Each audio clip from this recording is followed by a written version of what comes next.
ଚିହିଜିକଲ 44 ଅଧିପତିଙ୍କର ଦ୍ୱାର। ଏ ଉତ୍ତାରେ ସେ ମୋତେ ପବିତ୍ର ସ୍ଥାନର ପୂର୍ବାଭିମୁଖ ବାହାର ଦ୍ୱାର ବାଟରେ ଫେରାଇ ଆଣିଲେ। ପୁଣି ଦ୍ୱାର ବନ୍ଦ ଥିଲା।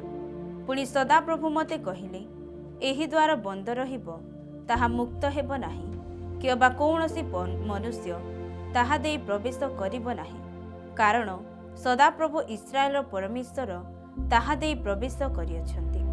ଏଥିପାଇଁ ତାହା ବନ୍ଦ ରହିବ। କେବଳ ଅଧିପତି ବୋଲି ସଦାପ୍ରଭୁଙ୍କ ସମ୍ମୁଖରେ ଆହାର କରିବା ପାଇଁ ତହିଁ ମଧ୍ୟରେ ବସିବେ। ସେ ଦ୍ୱାରର ବରଣ୍ଡା ପଥ ଦେଇ ପ୍ରବେଶ କରିବେ ଓ ସେହି ପଥ ଦେଇ ବାହାରି ଯିବେ। ତେବେ ସେ ଉତ୍ତର ଦ୍ୱାର ପଥରେ ମୋତେ ଗୃହ ସମ୍ମୁଖକୁ ଆଣିଲେ। ତହିଁରେ ମୁଁ ଦୃଷ୍ଟିପାତ କଲି, ଆଉ ଦେଖ, ସଦାପ୍ରଭୁଙ୍କ ଗୃହ ସଦାପ୍ରଭୁଙ୍କର ପ୍ରତାପରେ ପରିପୂର୍ଣ୍ଣ ଥିଲା। ତହିଁରେ ମୁଁ ମୁହଁ ମାଡ଼ି ପଡ଼ିଲି। ପୁଣି ସଦାପ୍ରଭୁ ମୋତେ କହିଲେ, ହେ ମନୁଷ୍ୟ ସନ୍ତାନ, ସଦାପ୍ରଭୁଙ୍କ ଗୃହର ସକଳ ବିଧି ଓ ତହିଁର ସକଳ ବ୍ୟବସ୍ଥା ବିଷୟରେ ଯାହା ଯାହା ଆମ୍ଭେ ତୁମ୍ଭକୁ କହିଅଛୁ, ତୁମ୍ଭେ ଉତ୍ତମ ରୂପେ ମନୋଯୋଗ କରି ତାହା ଆପଣା ଚକ୍ଷୁରେ ଦେଖ ଓ ଆପଣା କର୍ଣ୍ଣରେ ଶୁଣ ଓ ଗୃହରେ ପ୍ରବେଶ କରିବାର ଓ ପବିତ୍ର ସ୍ଥାନରୁ ବାହାରିବାର ସକଳ ବିଷୟରେ ଉତ୍ତମ ରୂପେ ମନୋଯୋଗ କର। ପୁଣି ତୁମ୍ଭେ ବିଦ୍ରୋହୀମାନଙ୍କୁ ଅର୍ଥାତ୍ ଇସ୍ରାଏଲ ବଂଶକୁ କହିବ, ପ୍ରଭୁ ସଦାପ୍ରଭୁ ଏହି କଥା କହନ୍ତି, ହେ ଇସ୍ରାଏଲ ବଂଶ, ତୁମ୍ଭମାନଙ୍କର କୃତ ଘୃଣାଯୋଗ୍ୟ କ୍ରିୟା ସକଳ ତୁମ୍ଭମାନଙ୍କ ନିମନ୍ତେ ଯଥେଷ୍ଟ ହେଉ। କାରଣ ତୁମ୍ଭେମାନେ ଅସୁନ୍ନତ ହୃଦୟ ଓ ଅସୁନ୍ନତ ମାଂସ ବିଶିଷ୍ଟ ବିଦେଶୀୟ ଲୋକମାନଙ୍କୁ ଆମ୍ଭ ପବିତ୍ର ସ୍ଥାନରେ ରହିବା ପାଇଁ ତୁମ୍ଭେମାନେ ଆମ୍ଭର ଭକ୍ଷ୍ୟ ମେଦ ଓ ରକ୍ତ ଉତ୍ସର୍ଗ କଲାବେଳେ ଆମ୍ଭର ସେହି ଗୃହକୁ ଅପବିତ୍ର କରିବା ପାଇଁ ସେମାନଙ୍କୁ ଭିତରକୁ ଆଣିଅଛ ଓ ତୁମ୍ଭମାନଙ୍କର ଅଧର୍ମ ସକଳ ବୃଦ୍ଧି କରିବା ନିମନ୍ତେ ସେମାନେ ଆମ୍ଭର ନିୟମ ଭଗ୍ନ କରି ଅଛନ୍ତି। ପୁଣି ତୁମ୍ଭେମାନେ ଆମ୍ଭର ପବିତ୍ର ବସ୍ତୁ ସକଳର ରକ୍ଷଣୀୟ ରକ୍ଷା କରିନାହ, ମାତ୍ର ତୁମ୍ଭେମାନେ ଆମ୍ଭର ପବିତ୍ର ସ୍ଥାନର ରକ୍ଷଣୀୟ ରକ୍ଷା କରିବା ପାଇଁ ଓ ଆପଣାମାନଙ୍କ ନିମନ୍ତେ ରକ୍ଷକ ନିଯୁକ୍ତ କରିଅଛ। ପ୍ରଭୁ ସଦାପ୍ରଭୁ ଏହି କଥା କହନ୍ତି, ଇସ୍ରାଏଲ ସନ୍ତାନଗଣ ମଧ୍ୟରେ ଯେ ସକଳ ବିଦେଶୀୟ ଲୋକ ଅଛନ୍ତି, ସେମାନଙ୍କ ମଧ୍ୟରୁ ଅସୁନ୍ନତ ହୃଦୟ ଓ ଅସୁନ୍ନତ ମାଂସ ବିଶିଷ୍ଟ କୌଣସି ବିଦେଶୀୟ ଲୋକ ଆମ୍ଭ ପବିତ୍ର ସ୍ଥାନରେ ପ୍ରବେଶ କରିବ ନାହିଁ। ଲେବୀୟ ଯାଜକଙ୍କ ନିମନ୍ତେ ବିଧି। ମାତ୍ର ଇସ୍ରାଏଲର ବିପଥ ଗମନ କରିବା ସମୟରେ ଯେଉଁ ଲେବୀୟମାନେ ଆମ୍ଭଠାରୁ ଦୂରକୁ ଯାଇଥିଲେ, ଆପଣା ଆପଣା ଦେବଗଣର ପଶ୍ଚାତଗାମୀ ହୋଇ ଆମ୍ଭଠାରୁ ବିପଥରେ ଗମନ କରିଥିଲେ, ସେମାନେ ଆପଣା ଆପଣା ଅଧର୍ମ ବହିବେ। ତଥାପି ସେମାନେ ଗୃହର ଦ୍ୱାର ସକଳର ଦ୍ୱାରୀ ହୋଇ ଓ ଗୃହର ପରିଚର୍ୟା କରି ଆମ୍ଭ ପବିତ୍ର ସ୍ଥାନର ପରିଚାରକ ହେବେ। ସେମାନେ ଲୋକମାନଙ୍କ ନିମନ୍ତେ ହୋମ ବଳି ଓ ପ୍ରାୟଶ୍ଚିତାର୍ଥକ ବଳି ବଧ କରିବେ ଓ ଲୋକମାନଙ୍କର ପରିଚର୍ୟା କରିବା ନିମନ୍ତେ ସେମାନଙ୍କ ସମ୍ମୁଖରେ ଠିଆ ହେବେ।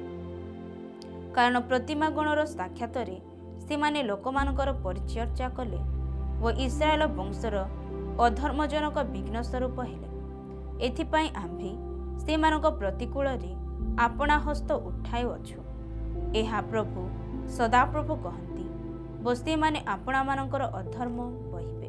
ପୁଣି ସେମାନେ ଆମ୍ଭ ଯାଜକର କର୍ମ ସାଧନ କରିବା ନିମନ୍ତେ ଆମ୍ଭ ନିକଟକୁ ଆସିବେ ନାହିଁ, ଅଥବା ସେମାନେ ଆମ୍ଭର ପବିତ୍ର ଦ୍ରବ୍ୟ ସକଳର ମଧ୍ୟରୁ କୌଣସି ପବିତ୍ର ଦ୍ରବ୍ୟ ନିକଟକୁ ଅତି ପବିତ୍ର ଦ୍ରବ୍ୟ ସକଳ ନିକଟକୁ ଆସିବେ ନାହିଁ।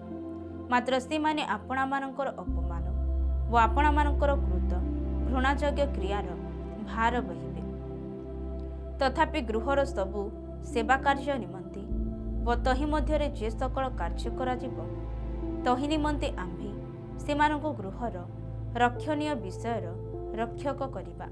ମାତ୍ର ଇସ୍ରାଏଲର ସନ୍ତାନମାନେ ଆମଠାରୁ ବିପଥ ଗମନ କରିବା ସମୟରେ ସାଦକର ସନ୍ତାନ ଯେଉଁ ଲେବୀୟ ଯାଜକଗଣ ଆମ୍ଭ ପବିତ୍ର ସ୍ଥାନର ରକ୍ଷଣୀୟ ରକ୍ଷା କଲେ, ସେମାନେ ଆମ୍ଭ ଉଦ୍ଦେଶ୍ୟରେ ପରିଚର୍ୟା କରିବା ନିମନ୍ତେ ଆମ୍ଭ ନିକଟକୁ ଆସିବେ ଓ ଆମ୍ଭ ଉଦ୍ଦେଶ୍ୟରେ ମେଦ ଓ ରକ୍ତ ଉତ୍ସର୍ଗ କରିବା ନିମନ୍ତେ ଆମ୍ଭ ସମ୍ମୁଖରେ ଠିଆ ହେବେ। ଏହା ପ୍ରଭୁ ସଦାପ୍ରଭୁ କହନ୍ତି। ସେମାନେ ଆମ୍ଭ ପବିତ୍ର ସ୍ଥାନରେ ପ୍ରବେଶ କରିବେ ଓ ଆମ୍ଭ ଉଦ୍ଦେଶ୍ୟରେ ପରିଚର୍ଚ୍ଚା କରିବା ନିମନ୍ତେ ଆମ୍ଭ ମେଜ ନିକଟକୁ ଆସିବେ। ଆଉ ସେମାନେ ଆମ୍ଭର ରକ୍ଷଣୀୟ ରକ୍ଷା କରିବେ। ପୁଣି ସେମାନେ ଭିତର ପ୍ରାଙ୍ଗଣର ଦ୍ୱାରରେ ପ୍ରବେଶ କରିବା ସମୟରେ ମସିନାର ବସ୍ତ୍ର ପରିଧାନ କରିବେ। ସେମାନେ ଭିତର ପ୍ରାଙ୍ଗଣର ଦ୍ୱାରରେ ଓ ଭିତରର ପରିଚର୍ଚ୍ଚା କଲାବେଳେ କୌଣସି ଲୌହ ନିର୍ମିତ ବସ୍ତ୍ର ପରିଧାନ କରିବେ ନାହିଁ। ସେମାନଙ୍କର ମସ୍ତକରେ ମସିନା ବସ୍ତ୍ରର ଶିରଭୂଷଣ ଓ କଟି ଦେଶରେ ମସିନା ଜଙ୍ଘିଆ ଥିବ, ଯଦ୍ୱାରା ଘର୍ମ ଜାତ ହୁଏ। ଏପରି କୌଣସି ବନ୍ଧନୀରେ ସେମାନେ ଆପଣା କଟି ବାନ୍ଧିବେ ନାହିଁ। ପୁଣି ଯେତେବେଳେ ସେମାନେ ବାହାର ପ୍ରାଙ୍ଗଣକୁ ଅର୍ଥାତ୍ ବାହାର ପ୍ରାଙ୍ଗଣରେ ଲୋକମାନଙ୍କ ନିକଟକୁ ଯିବେ, ସେତେବେଳେ ସେମାନେ ଆପଣାମାନଙ୍କ ପରିଚର୍ଚ୍ଚାର୍ଥକ ବସ୍ତ୍ର କାଢ଼ି ପବିତ୍ର କୋଠରୀରେ ରଖିବେ ଓ ଆପଣାମାନଙ୍କର ସେହି ବସ୍ତ୍ର ଦ୍ୱାରା ଯେପରି ଲୋକମାନଙ୍କୁ ପବିତ୍ର ନ କରନ୍ତି, ଏଥିପାଇଁ ଅନ୍ୟ ବସ୍ତ୍ର ପରିଧାନ କରିବେ। ସେମାନେ ଆପଣାମାନଙ୍କର ମସ୍ତକ କ୍ଷର କରିବେ ନାହିଁ, କିମ୍ବା ଆପଣାମାନଙ୍କର କେଶ ଦୀର୍ଘ ହେବାକୁ ଦେବେ ନାହିଁ। ସେମାନେ କେବଳ କେଶ କର୍ତ୍ତନ କରିବେ। ଭିତର ପ୍ରାଙ୍ଗଣରେ ପ୍ରବେଶ କରିବା ସମୟରେ କୌଣସି ଯାଜକ ଦ୍ରାକ୍ଷାରସ ପାନ କରିବେ ନାହିଁ। ପୁଣି ସେମାନେ ବିଧବା କିମ୍ବା ପରିତ୍ୟକ୍ତା ସ୍ତ୍ରୀ କି ବିବାହ କରିବେ ନାହିଁ। ମାତ୍ର ଇସ୍ରାଏଲର ବଂଶଜାତ ଅନୁଡ଼ା ସ୍ତ୍ରୀ କି ଅଥବା ମୃତ ଯାଜକର ବିଧବାକୁ ବିବାହ କରିବେ। ପୁଣି ସେମାନେ ଆମ୍ଭ ଲୋକମାନଙ୍କୁ ପବିତ୍ର ଓ ସାମାନ୍ୟର ଆଉ ଅଶୁଚି ଓ ସୂଚିର ପ୍ରଭେଦ ଶିଖାଇବେ।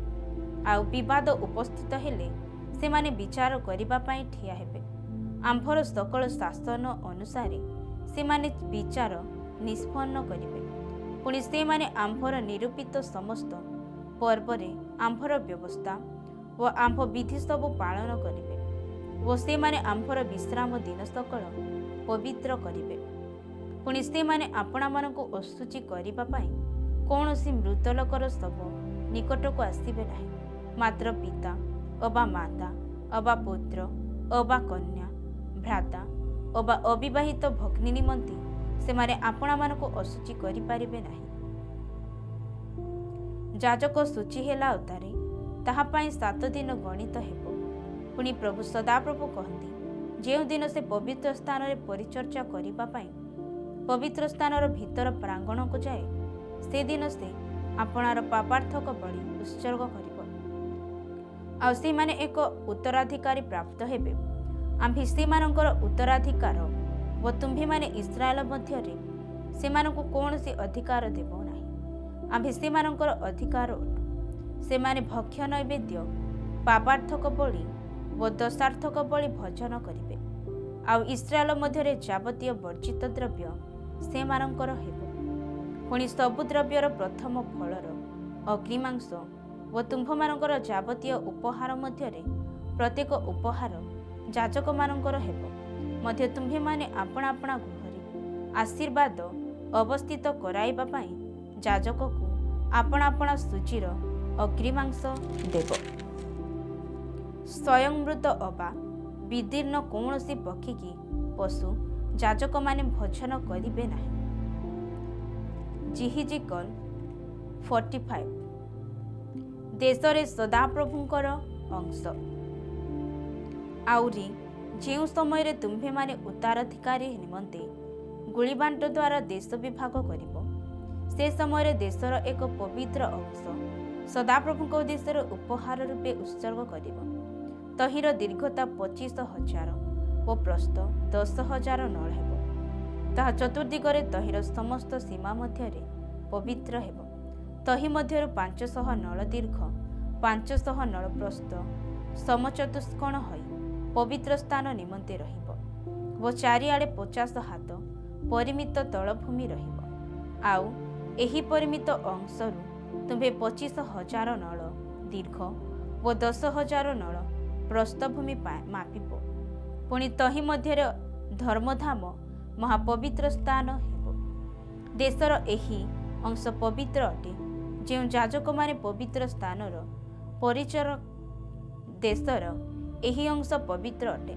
ଯେଉଁ ଯାଜକମାନେ ପବିତ୍ର ସ୍ଥାନର ପରିଚାରକମାନେ ସଦାପ୍ରଭୁଙ୍କ ଉଦ୍ଦେଶ୍ୟରେ ପରିଚର୍ଚ୍ଚା କରିବା ପାଇଁ ନିକଟକୁ ଆସନ୍ତି, ଏହି ସ୍ଥାନ ସେମାନଙ୍କର ହେବ ଓ ଏହା ସେମାନଙ୍କ ଗୃହ ନିର୍ମାଣର ସ୍ଥାନ ଓ ଧର୍ମଧାମ ନିମନ୍ତେ ପବିତ୍ର ସ୍ଥାନ ହେବ। ପୁଣି 25,000 ନଳ ଦୀର୍ଘ ଓ 10,000 ନଳ ପ୍ରସ୍ଥ ଭୂମି 20 କୋଠରୀ ସକାଶୁ ଗୃହର ପରିଚାରକ ଲେବୀୟମାନଙ୍କର ଅଧିକାରାର୍ଥେ ହେବ। ଆଉ ନଗରର ଅଧିକାର ନିମନ୍ତେ ତୁମ୍ଭେମାନେ ପବିତ୍ର ଉପହାର ରୂପ ଅଂଶର ପାଖେ 5,000 ନଳ ପ୍ରସ୍ଥ ଓ 25,000 ନଳ ଦୀର୍ଘ ଭୂମି ନିରୂପଣ କରିବ। ତାହା ସମୁଦାୟ ଇସ୍ରାଏଲ ବଂଶର ନିମନ୍ତେ ହେବ। ଅଧିପତିର ଅଂଶ। ପୁଣି ଅଧିପତି ନିମନ୍ତେ ଯାହା ହେବ, ସେ ଭୂମି ପବିତ୍ର ଉପହାର ଓ ନଗର ଅଧିକାର ଭୂମିର ଏ ପାଖରେ ଓ ସେ ପାଖରେ ରହିବ। ତାହା ପବିତ୍ର ଉପହାରର ଓ ନଗର ଅଧିକାରର ସମ୍ମୁଖବର୍ତ୍ତୀ ହୋଇ ପଶ୍ଚିମ ପାର୍ଶ୍ୱରେ ପଶ୍ଚିମ ଆଡ଼େ ଓ ପୂର୍ବ ପାର୍ଶ୍ୱରେ ପୂର୍ବ ଆଡ଼େ ବିସ୍ତୃତ ହେବ।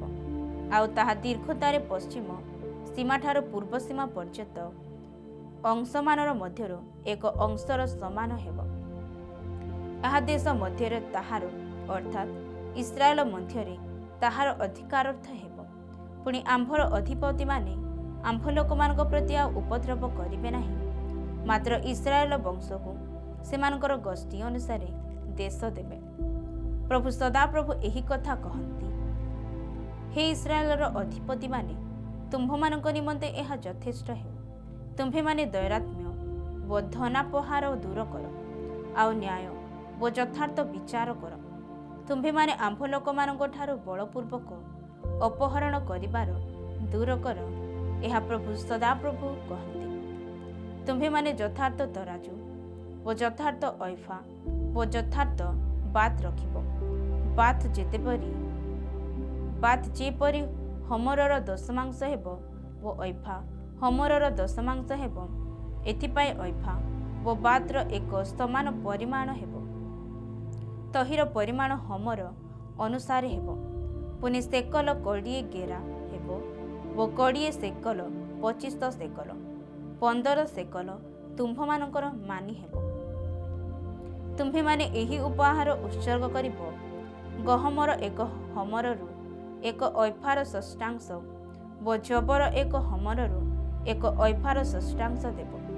ପୁଣି ବାତ୍ ସମ୍ବନ୍ଧୀୟ ତୈଳର ନିରୂପିତ ଅଂଶ କରରୁ ଏକ ବାତର ଦଶମାଂଶ ହେବ। କର 10 ବାତ୍ ଅର୍ଥାତ୍ ଏକ ହୋମର, କାରଣ 10 ବାତରେ ଏକ ହୋମର ହୁଏ। ଆଉ ଇସ୍ରାଏଲର ଉତ୍ତମ ଚରାଣୀ ସ୍ଥାନରୁ ପଲର 200 ମେଷ ମଧ୍ୟରୁ 1 ମେଷ ନେବ। ତାହା ଲୋକମାନଙ୍କ ନିମନ୍ତେ ପ୍ରାୟଶ୍ଚିତ କରିବା ପାଇଁ ଭୋଗ୍ୟ ନୈବେଦ୍ୟ ଓ ହୋମବଳି ଓ ମଙ୍ଗଳାର୍ଥକ ବଳି ହେବ। ଏହା ପ୍ରଭୁ ସଦାପ୍ରଭୁ କହନ୍ତି। ଦେଶର ସମସ୍ତ ଲୋକ ଇସ୍ରାଏଲର ଅଧିପତିର ଏହି ଉପହାର ନିମନ୍ତେ ଦେବେ। ପୁଣି ପର୍ବାଦିନରେ ଓ ଅମାବାସ୍ୟାରେ ଓ ବିଶ୍ରାମବାର ସକଳରେ ଇସ୍ରାଏଲ ବଂଶର ସକଳ ନିରୂପିତ ପର୍ବ ସମୟରେ ହୋମବଳି, ଭକ୍ଷ୍ୟ ନୈବେଦ୍ୟ ଓ ପେୟ ନୈବେଦ୍ୟ ଉତ୍ସର୍ଗ କରିବାର ଅଧିପତିର ବାଣ୍ଟ ହେବ। ସେ ଇସ୍ରାଏଲ ବଂଶ ନିମନ୍ତେ ପ୍ରାୟଶ୍ଚିତ କରିବା ପାଇଁ ପାପାର୍ଥକ ବଳି ଓ ଭକ୍ଷ୍ୟ ନୈବେଦ୍ୟ ସେ ଇସ୍ରାଏଲ ବଂଶ ନିମନ୍ତେ ପ୍ରାୟଶ୍ଚିତ କରିବା ପାଇଁ ପାପାର୍ଥକ ବଳି ଓ ଭକ୍ଷ୍ୟ ନୈବେଦ୍ୟ ହୋମବଳି ଓ ମଙ୍ଗଳାର୍ଥକ ବଳି ଉତ୍ସର୍ଗ କରିବେ। ପ୍ରଭୁ ସଦାପ୍ରଭୁ ଏହି କଥା କହନ୍ତି। ପ୍ରଥମ ମାସର ପ୍ରଥମ ଦିନ ତୁମ୍ଭେ ଏକ ନିର୍ଦ୍ଦୋଷ ଗୋବତ୍ସ ନେଇ ପବିତ୍ର ସ୍ଥାନ ଶୁଚି କରିବ। ପୁଣି ଯାଜକ ପାପାର୍ଥକ ବଳିର ରକ୍ତରୁ କିଛି ନେଇ ଗୃହର ଚୌକାଠ ମାନର ଉପରେ ଓ ଯଜ୍ଞବେଦୀ ଥାକର ଚାରିକୋଣର ଉପରେ ଆଉ ଭିତର ପ୍ରାଙ୍ଗଣର ଦ୍ୱାର ଚୌକାଠର ଉପରେ ଲଗାଇବ। ଆଉ ଯେ ପ୍ରତ୍ୟେକ ଲୋକ ଭ୍ରାନ୍ତିରେ କୌଣସି କାର୍ଯ୍ୟ କରେ ତାହାର ପାଇଁ ଓ ଯେଉଁ ପ୍ରତ୍ୟେକ ଲୋକ ଭ୍ରାନ୍ତିରେ କୌଣସି କାର୍ଯ୍ୟ କରେ ତାହାର ପାଇଁ ଓ ଯେଉଁ ଲୋକ ଅସତର୍କ ତାହାର ପାଇଁ ତୁମ୍ଭେ ମାସର ସପ୍ତମ ଦିନରେ ଏହି ପ୍ରକାର କରିବ। ଏ ରୂପ ତୁମ୍ଭେମାନେ ଗୃହ ନିମନ୍ତେ ପ୍ରାୟଶ୍ଚିତ କରିବ। ପ୍ରଥମ ମାସର ଚତୁର୍ଦ୍ଦଶ ଦିନ ତୁମ୍ଭମାନଙ୍କ ନିସ୍ତାର ପର୍ବ ହେବ। ତାହା 7 ଦିନର ପର୍ବ ହେବ। ତାଳି ଶୂନ୍ୟ ରଟି ଭୋଜନ କରାଯିବ।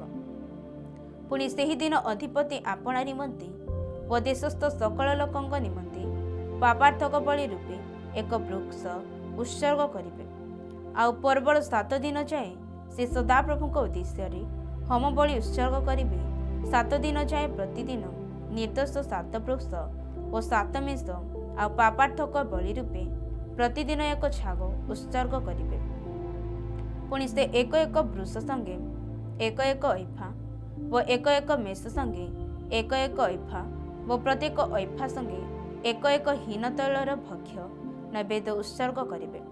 ସପ୍ତମ ମାସର 15 ଦିନ ପୂର୍ବ ସମୟରେ ସେ 7 ଦିନ ଯାଏ ଏହି ରୂପେ ଅର୍ଥାତ୍ ପାପାର୍ଥକ ବଳିର ଓ ହୋମାର୍ଥକ ବଳିର ଓ ଭକ୍ଷ୍ୟ ନୈବେଦ୍ୟର ଆଉ ତୈଳନାଦର ବିଧି ଅନୁଯାୟୀ ଉତ୍ସର୍ଗ କରିବେ। ଜିହିଜିକଲ୍ 46 ପର୍ବରେ ରାଜାଙ୍କ ଦାୟିତ୍ୱ। ପ୍ରଭୁ ସଦାପ୍ରଭୁ ଏହି କଥା କହନ୍ତି, ଭିତର ପ୍ରାଙ୍ଗଣର ପୂର୍ବାଭିମୁଖ ଦ୍ୱାର କାର୍ଯ୍ୟ କରିବାର 6 ଦିନ ଯାକ ବନ୍ଦ ରହିବ। ମାତ୍ର ବିଶ୍ରାମ ଦିନ ଖୋଲା ହେବ ଓ ଅମାବାସ୍ୟା ଦିନ ଖୋଲା ହେବ। ପୁଣି ଅଧିପତି ବାହାର ଦ୍ୱାରର ବରଣ୍ଡା ପଥ୍ୟ ଦେଇ ପ୍ରବେଶ କରି ଦ୍ୱାର ଚୌକାଠ ନିକଟରେ ଠିଆ ହେବେ ଓ ଯାଜକମାନେ ତାହାଙ୍କର ହୋମାର୍ଥକ ଓ ମଙ୍ଗଳାର୍ଥକ ବଳି ଉତ୍ସର୍ଗ କରିବେ। ଆଉ ସେ ଦ୍ୱାର ପ୍ରବେଶ ସ୍ଥାନରେ ପ୍ରଣାମ କରିବେ ଓ ତହିଁ ଉତ୍ତାରେ ବାହାରି ଯିବେ। ମାତ୍ର ସନ୍ଧ୍ୟା ପର୍ଯ୍ୟନ୍ତ ଦ୍ୱାର ବନ୍ଦ କରାଯିବ ନାହିଁ। ଆଉ ଦେଶର ଲୋକମାନେ ବିଶ୍ରାମ ବାରରେ ଓ ଅମାବାସ୍ୟାରେ ସେହି ଦ୍ୱାର ପ୍ରବେଶ ସ୍ଥାନ ନିକଟରେ ଓ ସଦାପ୍ରଭୁଙ୍କ ସମ୍ମୁଖରେ ପ୍ରଣାମ କରିବେ। ପୁଣି ଅଧିପତି ସଦାପ୍ରଭୁଙ୍କ ଉଦ୍ଦେଶ୍ୟରେ ଯେଉଁ ହୋମ ବଳି ଉତ୍ସର୍ଗ କରିବେ ତାହା ବିଶ୍ରାମ ଦିନରେ ନିର୍ଦ୍ଦୋଷ 6 ଗୋଟି ମେଷ ଶାବକ ଓ ନିର୍ଦ୍ଦୋଷ 1 ଗୋଟି ମେଷ ହେବ। ଆଉ ଭକ୍ଷ୍ୟ ନୈବେଦ୍ୟ ରୂପେ ମେଷ ସଙ୍ଗେ ଏକ ଅଇଫା ଦେବେ ଓ ମେଷ ଶାବକମାନଙ୍କ ସଙ୍ଗେ ସେ ଆପଣା ଶକ୍ତି ଅନୁସାରେ ଭକ୍ଷ୍ୟ ନୈବେଦ୍ୟ ଦେବେ। ପୁଣି ଏକ ଏକ ଅଇଫା ପାଇଁ ଏକ ଏକ ହୀନ ତୈଳ ଦେବେ।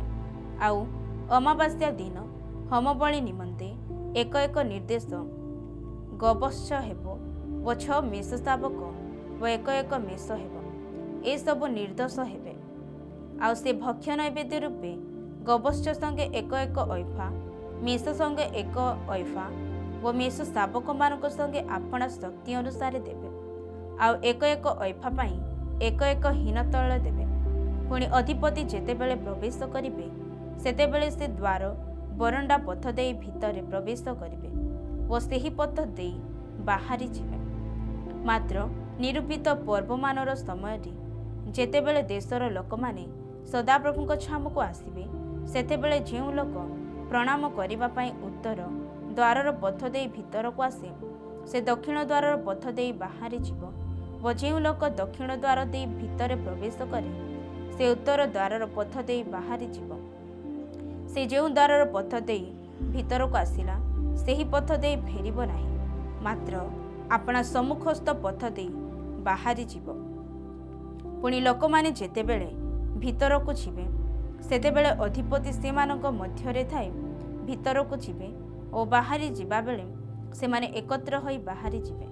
ଆଉ ପର୍ବ ଓ ଉତ୍ସବାଦି ସମୟରେ ଭକ୍ଷ୍ୟ ନୈବେଦ୍ୟ ରୂପେ ଏକ ଗୋବତ୍ସ ସଙ୍ଗେ ଏକ ଅଇଫା ଓ ଏକ ମେଷ ସଙ୍ଗେ ଏକ ଅଇଫା ଆଉ ମେଷ ଶାବକମାନଙ୍କ ସଙ୍ଗେ ସେ ଆପଣା ଶକ୍ତି ଅନୁସାରେ ଓ ଏକ ଏକ ଅଇଫା ସଙ୍ଗେ ଏକ ଏକ ହୀନ ତୈଳ ଦେବେ।